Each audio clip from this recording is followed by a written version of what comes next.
জয় গুরু। আজকে 16ই আগস্ট, 30শে শ্রাবণ 2024। আজ সৎসঙ্গ বিহার জলপাইগুড়িতে সৎসঙ্গ বিহার জলপাইগুড়ির মায়েরা মিলে সুন্দরভাবে আনন্দময় মাতৃ সম্মেলন করল এবং শ্রাবণী উদযাপন করল। এই অদ্ভুত আনন্দে ভালোবাসায় ভেসে যাওয়া প্রত্যেকটা প্রাণের উচ্ছ্বাস দেখে আমার মতন আজ হয়তো আপনারাও বলে উঠবেন, ধন্য ধন্য। এই ভালোবাসায় আপনারাও ডুবুন এবং উপভোগ করুন এই সুন্দর মাতৃ সম্মেলন। এখানে আমরা এখন ধ্বনি দিয়ে মায়ের রান্নার আজ যে প্রসাদ হবে সেটা উদ্বোধন করছি।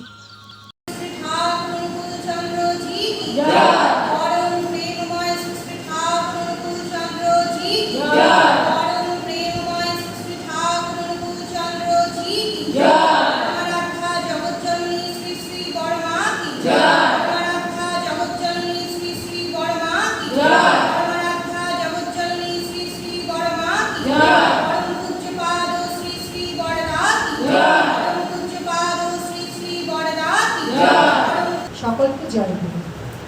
আমি অনিমা, সৎসঙ্গ বিহার জলপাইগুড়ির পক্ষ থেকে এখানে উপস্থিত সকল ভক্তিমতী মায়েদের জানাই আমার আন্তরিক শ্রদ্ধা ও ভালোবাসা। আপনাদের উপস্থিতি এবং সহযোগিতায় আমরা আপ্লুত উচ্ছ্বসিত। আজ 2024, বিশুদ্ধ পঞ্জিকা মতে শ্রাবণের শেষ দিন, 30শে শ্রাবণ।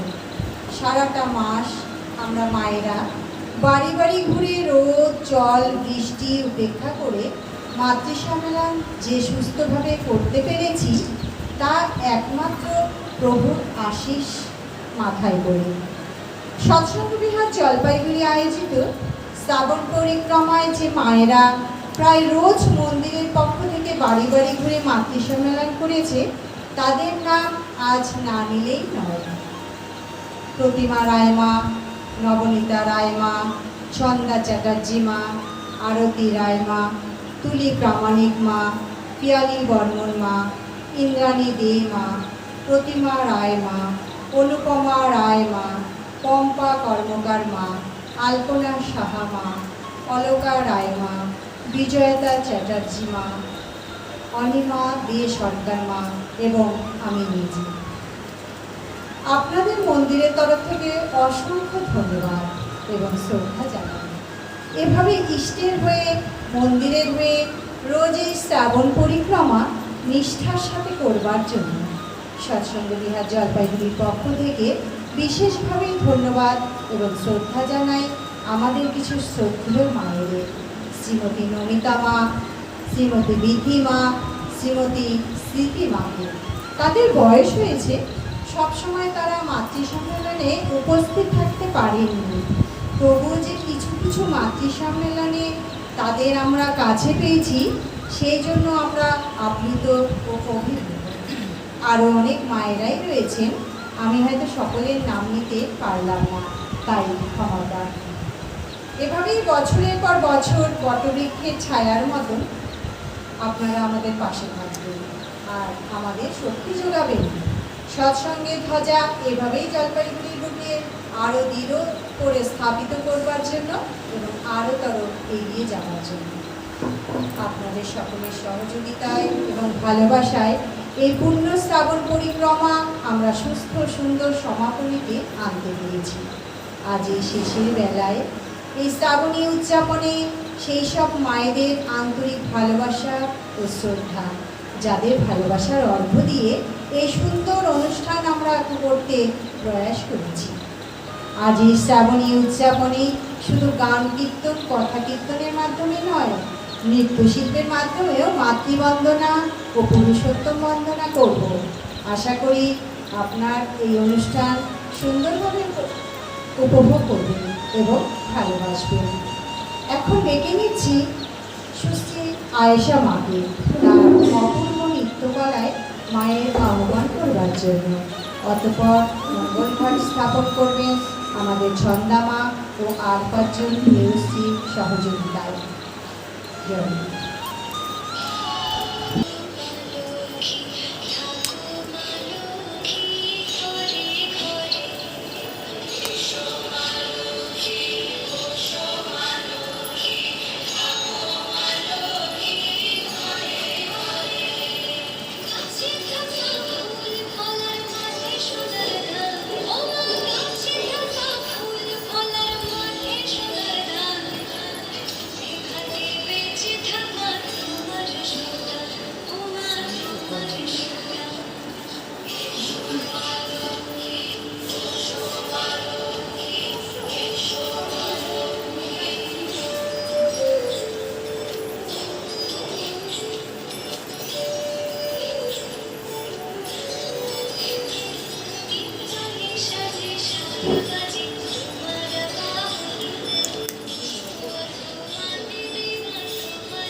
বারো করো বিনতি রাধা স্বামী আগে দয়া করু দাতা मेरे चित चरण न लागे जन्म जन्म रही भूल में नहीं पाया भेदा काल करम के जाल में रही भोगत खेदा जब तो जियो बड़ मत फिरे नित चारो खानी ज्ञानी जोगी पिल रहे सब मन की घानी भाग जगा मेरा आदिका मिले सदगुरु आई राधा स्वामी धाम का मही भेद जनाई ऊंचा से ऊंचा देश है अवधर ठिकानी बिना शांत पावे नहीं शुद्ध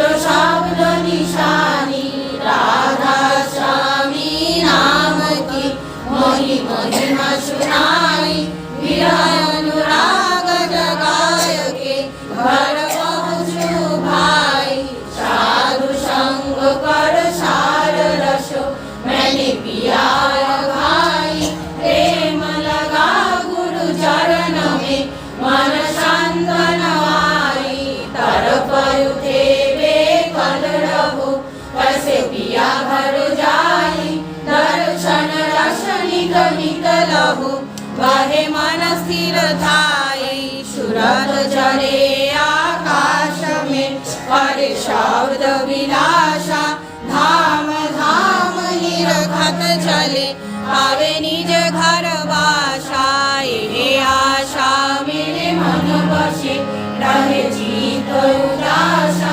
विनय सुनो कृपा करो निज चरण निवासा तुम बिना कोई समरथ नहीं जैसे मांगू दाना प्रेम धार बरखा करो बोलो अमृत खाना दीन दयाल दया करो मेरे समरथ स्वामी शुकर करू गावत रहो मृदु राधा स्वामी तुम बिना कोई समरथ नहीं जैसे मांगू दाना प्रेम धार बरखा करो तुम सदा आधार बार बार बल जाओ चरण मन पार चरण पार ज्ञान करे मैं गाओ विनर करी जस कृपा करो दोनों दोनों गुरुदेव दया सिंधु पुराण धनी नित करो तुमसे हो अचल भोगी मोहि गयो प्रभु दीन दीन नाथ आग हाथ मयाल करो अब राखो निज साथो दीन दयाल कृपा निधि काम क्रोध मन लोभ सब অন্য তোমার বিষয়ে কি বলছে দেখতে গিয়ে আকৃষ্ট হয়ে পড়ো না, তাহলে আসক্ত হয়ে পড়বে, আত্ম উন্নয়ন হবে না। স্বার্থবুদ্ধি অনেক সময়ে আদর্শে দোষারোপ করে, সন্দেহ এনে দেয়, অবিশ্বাস এনে দেয়। স্বার্থবুদ্ধিবশত আদর্শে দোষ দেখো না, সন্দেহ করো না, অবিশ্বাস করো না, করলে আত্ম উন্নয়ন হবে না। মুক্ত স্বার্থ হয়ে আদর্শে দোষ দেখলে তার অনুসরণ করো না, করলে আত্ম উন্নয়ন হবে না। আদর্শে দোষ, মূঢ় অহংকার, স্বার্থ চিন্তা, অপ্রেম, অনুসরণকারীর দোষ, সন্দেহ, অবিশ্বাস, স্বার্থবুদ্ধি। যিনি প্রেমের অধিকারী নিঃসন্দেহ চিত্তে তারই অনুসরণ করো, মঙ্গলের অধিকারী হবেই হবে। যিনি ছলে বলে কৌশলে যেমন করেই হোক না কেন সর্বভূতের মঙ্গল চেষ্টায় যত্নবান তারই অনুসরণ করো, মঙ্গলের অধিকারী হবেই হবে। যিনি কোনো প্রকারে কাহাকেও দুঃখ দেন না অথচ অসতের প্রশ্রয় দেন না তারই অনুসরণ করো, মঙ্গলের অধিকারী হবেই হবে। জয় গুরু। তোমার প্রথম কর্তব্যই হইতেছে যে সংসারে আসিয়াছ সেই সংসার যাহার উপর দাঁড়াইয়া সেবায় তাহাকে বা তাহাদের সাধারণত শ্বশুর ও শাশুড়ি শরীর ও মনের দিক দিয়া সুস্থ সবল ও ভরসাশীল যাহাতে রাখিতে পারে তাহাই করা। আর দ্বিতীয়ত তাহারা যাহাদের লইয়া তুমি সংসারে বাস করিতেছ, তৃতীয়ত অবশ্য করণীয় যে পারিপার্শ্বিকের ভেতর তোমার সংসার বসবাস করিতেছে যতদূর সম্ভব ইহা উল্লঙ্ঘন করিও, যশস্বিনী হইবে, সুখী হইবে। বাণী সংখ্যা 119। জয়।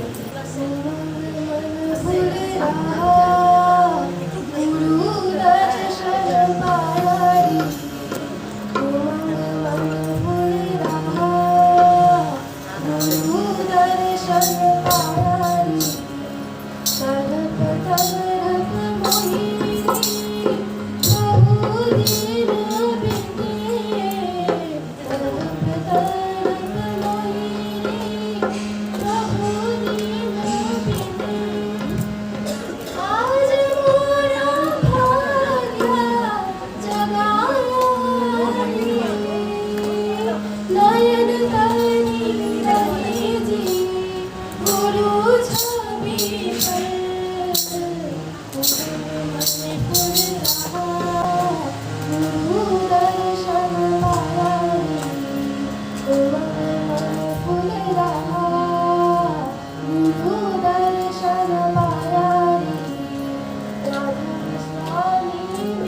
Thank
you.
শতকোটি প্রণাম জানাই আমার জগৎজননী শ্রী শ্রী বড় মাকে, শতকোটি প্রণাম জানাই আমার পরশুদ্ধবাদী শ্রী শ্রী বর্দাকে, শতকোটি প্রণাম জানাই আমার শ্রী শ্রী আচার্যদেরকে এবং ঠাকুর পরিবারের প্রতি প্রত্যেকে। উপস্থিত মায়েদের জানাই আমার আন্তরিক জয়গুলো।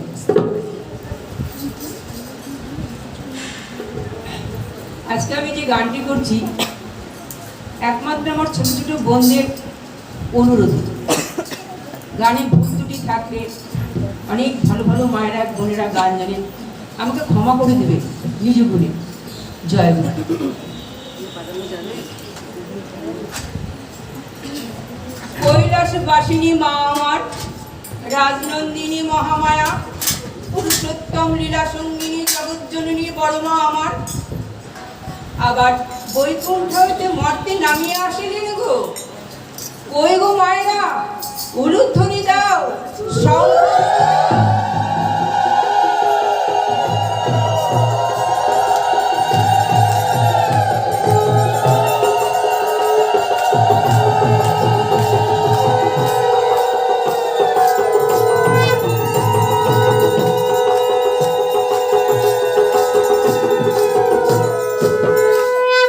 তোমরা দেখো গো আসিয়া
শতকোটি প্রণাম। জগৎজননী শ্রী শ্রী বড়মার শ্রীচরণে আমার শতকোটি প্রণাম। পূজ্যপাদ শ্রী শ্রী বরদার শ্রীচরণে আমার শতকোটি প্রণাম। আচার্যদেবের শ্রীচরণে আমার শতকোটি প্রণাম। উপস্থিত মায়েদের সবাইকে আমার রান অমৃত জয়। শ্রাবণ পরিক্রমার আজকে শেষ দিন। শেষ দিন মানে এবছরের মতো। এই মাতৃ সম্মেলন যেটা চলবে অনন্তকাল ধরে চলবে, এটা থামবার নয়। কারণ ঠাকুর বলেছেন মায়েদেরই তৈরি হতে, মায়েদেরই আদর্শ নারী হতে।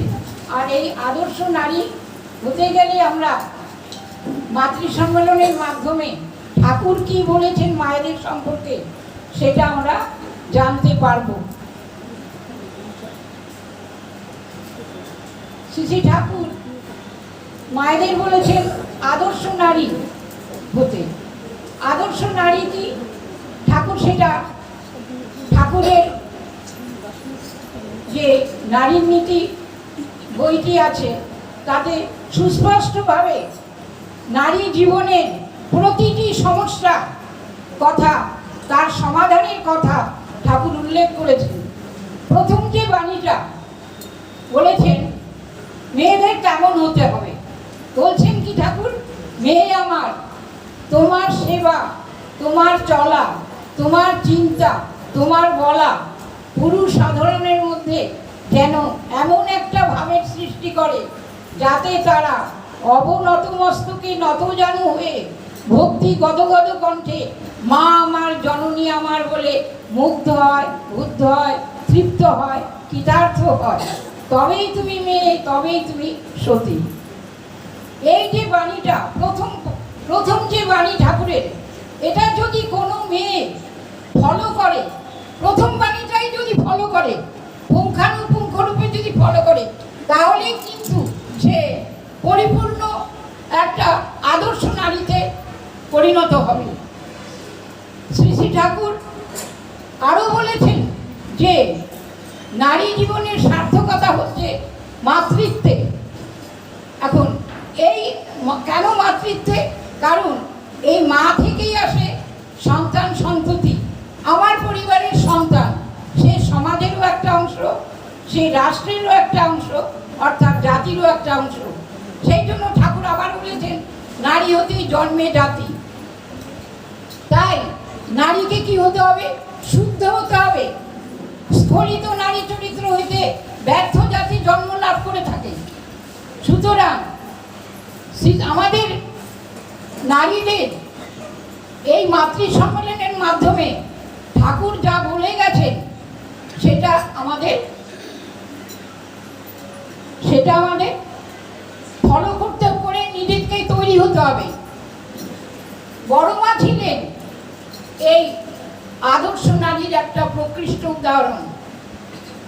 বড় মা ঠাকুরকে আলাদা করা যায় না।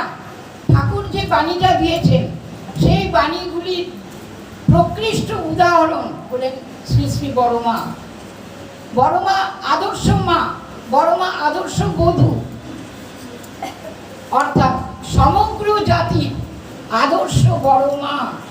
আমরা যদি বড় মাকে অনুসরণ করি, ঠাকুর যে বাণী দিয়েছেন সেটা ফলো আপ করেছেন শ্রী শ্রী বড় মা। আর আমরা যদি বড় মাকে অনুসরণ করে চলি, বড় মা কীভাবে ঠাকুরের বাণীগুলোকে মুক্ত করে তুলেছে সেটা যদি আমরা দেখি, তাহলে পড়ি বা জানি, তাহলেই আমরা ঠিক একটা নারী হয়ে উঠতে পারব। নারী জীবনের তিনটা ভাগ আমাদের। একটা হচ্ছে কুমারিত্ব, তারপর বধূ জীবন, তারপর মাতৃত্বের জীবন। কুমারী জীবনে আমরা মা বাবার আশ্রয়ে থাকি, মা বাবা আমাদের প্রতিপালন করে তোলেন। সেই আশ্রয়ে থেকে তাদের অনুশাসনে আমরা যেভাবে গড়ে উঠব, পরবর্তী জীবনে যখন আমরা বধূ জীবনে প্রবেশ করব তখন কি হবে সেটা সুষ্ঠুরূপে প্রতিফলিত হবে ওই শ্বশুর বাড়িতে গিয়ে। শ্বশুরবাড়িতে যাওয়ার আগে তো মেয়েদের বিয়ে দিতে হয়। এই বিয়ের ব্যাপারে ঠাকুর কিন্তু ভীষণভাবে আমাদেরকে বলছেন, ভীষণভাবে সতর্ক হতে হবে। অর্থাৎ ঠাকুর বলছেন উন্নয়ন আর সুপ্রজনন এইতে বিয়ের মূল, যেমন যেমন করে বিয়ে করিস না কবুল। বলছেন যেমন তেমন বিয়ে করতে না করেছে, অর্থাৎ আমাদের বিয়ের ব্যাপারে ঠাকুর আবার কতগুলো কতগুলো কতগুলো বিধি দিয়েছেন। প্রথমে বলছেন যে বিয়ের ব্যাপারে সবার প্রথমে বর্ণের হিসাব করিস, তারপরে বলছেন তার সাথে তুই খতিয়ে দেখিস বংশতার কেমন। বর্ণ দেখতে হবে। বর্ণ মানে কি? বর্ণ হচ্ছে যেমন ক্ষত্রিয়, বৈশ্য, শূদ্র, ব্রাহ্মণ, এটা হলো বর্ণ। বর্ণ দেখতে বলছেন। আমি যদি ক্ষত্রিয় হই, আমার যে মেয়ে তাকে কিসে দিতে হবে? নিম্নে দেওয়া যাবে না, নিচু বংশে দেওয়া যাবে না, সেটা হয়ে যাবে প্রতিলোম বিয়ে। আমি এইটাই, এই বিয়ের ব্যাপারটাই আমি একটু ইয়ে করে বলছি ডিটেলসে। বলছেন যে ওটা প্রতিলোম হয়ে যাবে। ব্রাহ্মণের মেয়ে কখনো ক্ষত্রিয়ের সঙ্গে বিয়ে হতে পারে না। ব্রাহ্মণ উচ্চবর্ণ, তারপর ক্ষত্রিয়, ক্ষত্রিয়র সঙ্গে বৈশ্য বা শূদ্রেরও বিয়ে হতে পারে না। তাহলে বিয়ের ব্যাপারে বর্ণের হিসাব করতে হবে। তারপরে দেখতে হবে কি বংশটা কেমন, তারপরে দেখতে হবে তার স্বভাব, আচার, ব্যবহার। তারপরে এগুলো যদি তোমার পছন্দ মতো হয়, সব শেষে ঠাকুর বলছে না বিদ্যা দেখিস কেমন, তার কি কর্ম করে। কিন্তু আমরা এখন কি করি? আমরা ছেলে কত টাকা রোজগার করে, তার রোজগার কত, উপরি আছে কিনা, উপরি রোজগার আছে কিনা, আমরা সবার আগে টাকা হয়ে যায়, বিয়ে নির্ধারণে মাপকাঠি হয়ে যাচ্ছে। অর্থের প্রয়োজন আছে ঠিকই, যার রুজি রোজগার নাই, এরকম বেকার ছেলের সাথে মেয়ের বিয়ে দিলে তো কষ্টই হবে। সুতরাং বর্ণ, বংশ, স্বভাব, আচার, ব্যবহার ভালো, খুব উচ্চ শিক্ষিত কিন্তু আচার ব্যবহার জঘন্য। উচ্চ শিক্ষিত হতে পারে, লেখাপড়ায় ভালো হতে পারে, কিন্তু তার আচার ব্যবহার যদি ভালো না হয়, সে কখনোই বিবাহিত জীবনে কি হতে পারে না, সুখী হতে পারে না। সুতরাং এসবগুলো দেখতে হবে। আরেকটা দেখতে বলেছেন ঠাকুর, গোত্র। গোত্রটা কি?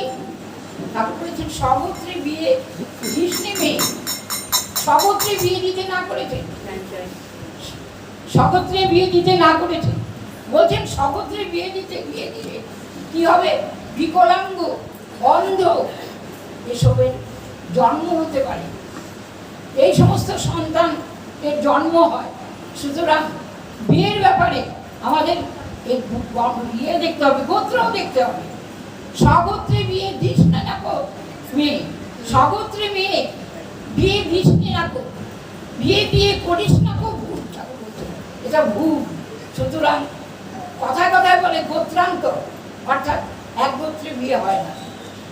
কথায় কথায় বলে কি গোত্রান্তর, এক গোত্রে বিয়ে হয় না। আমি জানি প্রতিলোম বিয়ে, আমার নিজের জীবনে দেখা প্রতিলোম বিয়ে, তার যে সন্তান হয়েছে কি কষ্টের জীবন, সে উচ্চ শিক্ষিতা, কিন্তু প্রতিলোমে বিয়ে হওয়ার জন্য তার কি হয়েছে, তার জীবনটা একদিক দিয়ে নষ্ট হয়ে গেছে। সে শিক্ষিতা ঠিকই। সুতরাং আমাদের বিয়ের ব্যাপারে খুবই সতর্ক থাকতে হবে। মেয়েদের বিয়েটা যেন ঠিকঠাক মতো হয়, এটা প্রত্যেক মা বাবাকে সতর্ক হয়ে নিতে হবে। জয় গুরু, সবাই ভালো থাকবে।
জয়গুরু। আজকে আমরা মিলিত হয়েছি মাতৃ সম্মেলনে। আজকে মাতৃ সম্মেলন শ্রাবণ মাসের শেষের দিন। আমরা শুরু করেছিলাম 1 তারিখ থেকে। তখন মনে হতো যে কী করে আমরা শেষ করব, কিন্তু গুটি গুটি পায়ে আমরা আবার শেষের দিকে পৌঁছে গেছি। শেষ বলে কোনো কথা হয় না, শেষ থেকেই আবার শুরু হয়। শ্রী শ্রী লক্ষ্মীমা বড়মা 1301 সালে 14ই শ্রাবণ তিনি জন্মগ্রহণ করেন। এই শ্রাবণ মাসে কৃষ্ণা দ্বাদশী তিনি অপূর্বা ছিলেন, তিনি পূর্ণিমা চাঁদের মতো পরিপূর্ণা।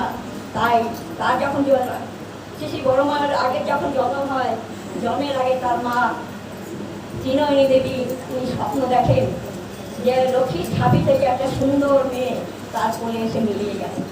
তিনি ভোরবেলায় উঠে তার স্বামীকে বললেন, তার স্বামীরা রামগোপাল ভট্টাচার্য, তাকে বললেন যে আমি ভোরবেলায় এরকম স্বপ্ন দেখলাম।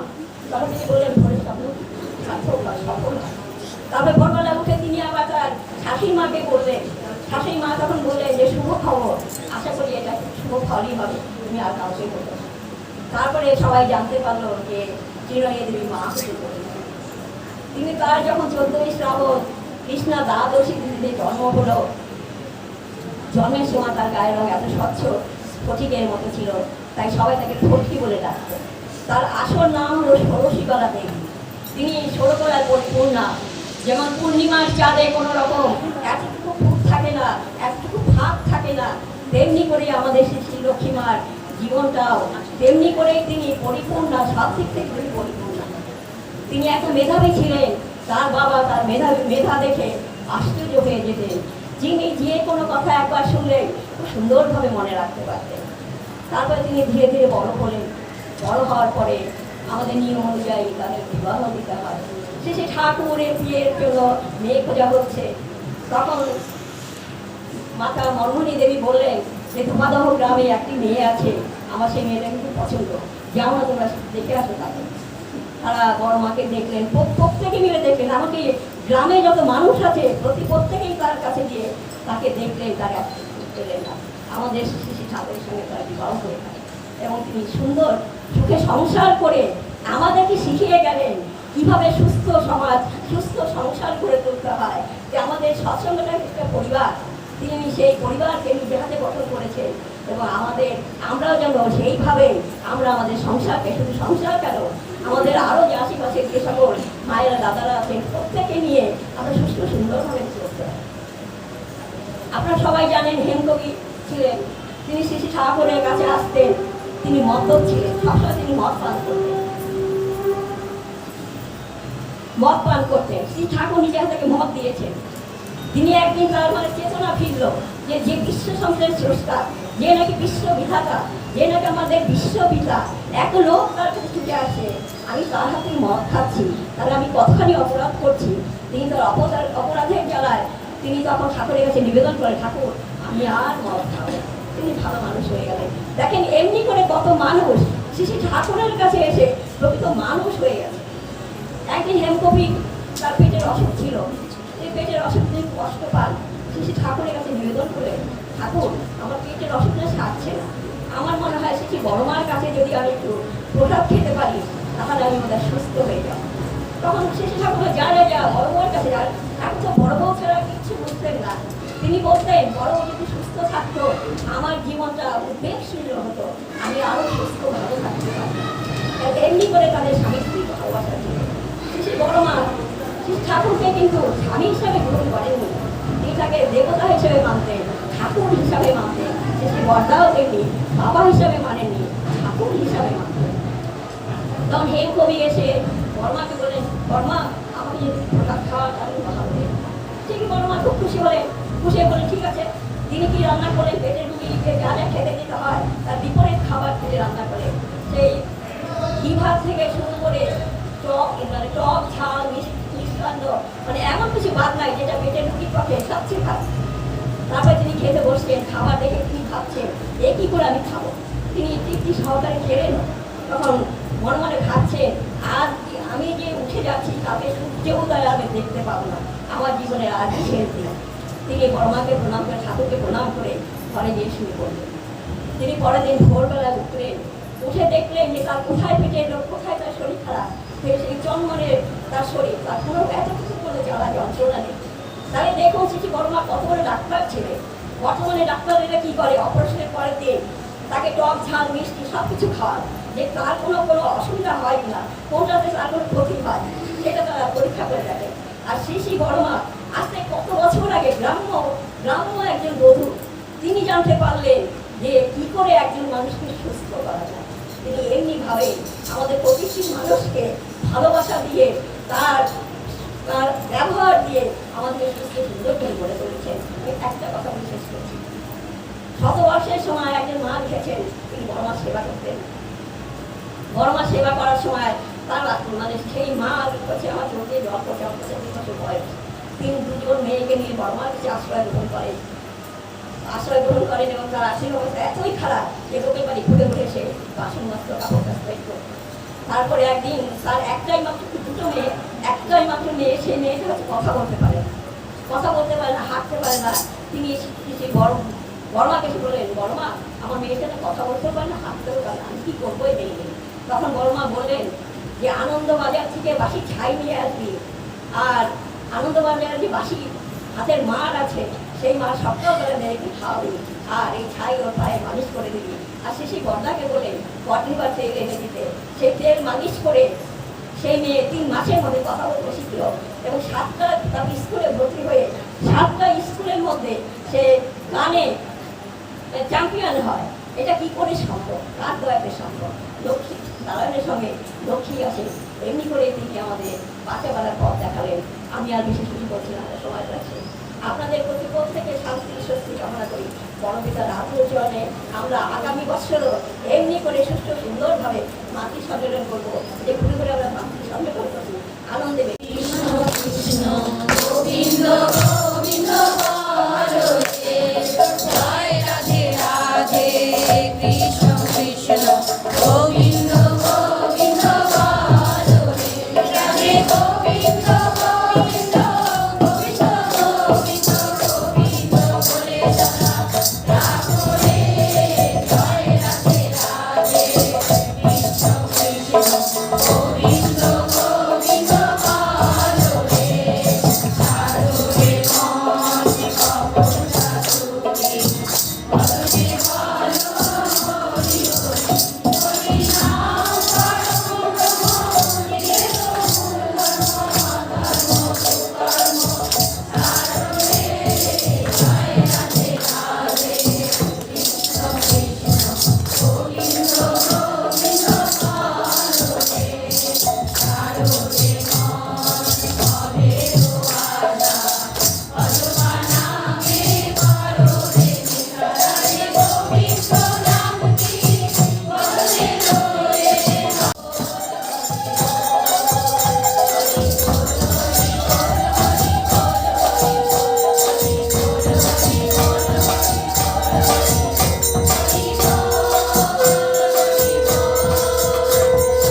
পুরুষোত্তমং বন্দে পুরুষোত্তমং বন্দে পুরুষোত্তমং বন্দে পুরুষোত্তমং পরম প্রেমময় শ্রী শ্রী ঠাকুর অনুকূল চন্দ্র জি কি জয়।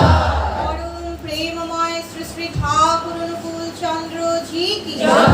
পরম প্রেমময় শ্রী শ্রী ঠাকুর অনুকূল চন্দ্র জি কি পরমারাধ্যা জগজ্জননী শ্রী শ্রী বড় মা কি পরমারাধ্যা জগজ্জননী শ্রী শ্রী বড় মা কি পরমারাধ্যা জগজ্জননী শ্রী শ্রী বড় মা কি পরম পূজ্য পাদ শ্রী শ্রী বড়দা কি পরম পূজ্য পাদ শ্রী শ্রী বড়দা কি পরম পূজ্য পাদ শ্রী শ্রী বড়দা কি পরম পূজ্য পাদ শ্রী শ্রী আচার্য দেব কি পরম পূজ্য পাদ শ্রী শ্রী আচার্য দেব কি পরম পূজ্য পাদ শ্রী শ্রী আচার্য দেব কি সৎসঙ্গ কি মাতৃ সম্মেলন কি বন্দে পুরুষোত্তমং বন্দে পুরুষোত্তমং বন্দে আর্যপিতৃম বন্দে আর্যপিতৃম বন্দে মাতৃবর্গান বন্দে মাতৃবর্গান বন্দে অহং কৃষ্টি দৈবতম বন্দে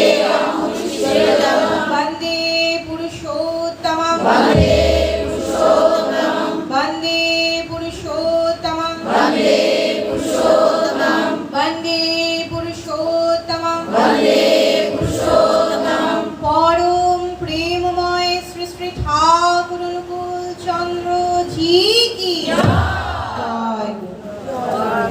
যেহেতু আমাদের মাতৃ সম্মেলনের মধ্যে নৃত্যের কোনো ব্যাপার নেই, সেহেতু মাতৃ সম্মেলনটা আমরা মাতৃ সম্মেলনের নিয়ম অনুযায়ী ফলো করলাম।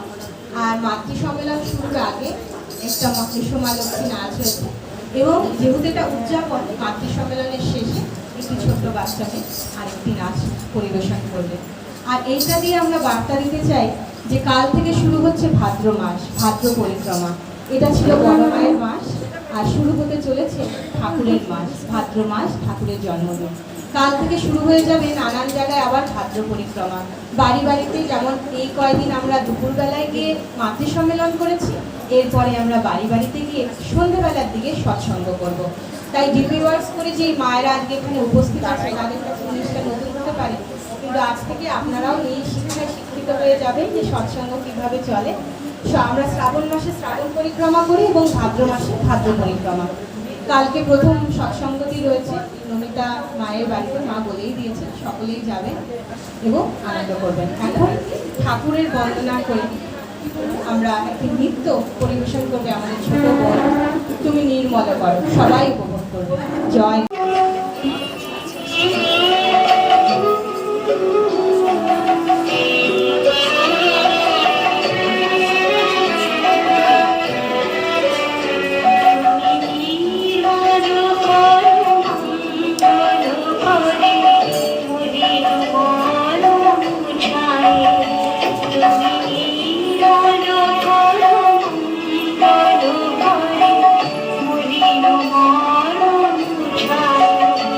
তব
শশী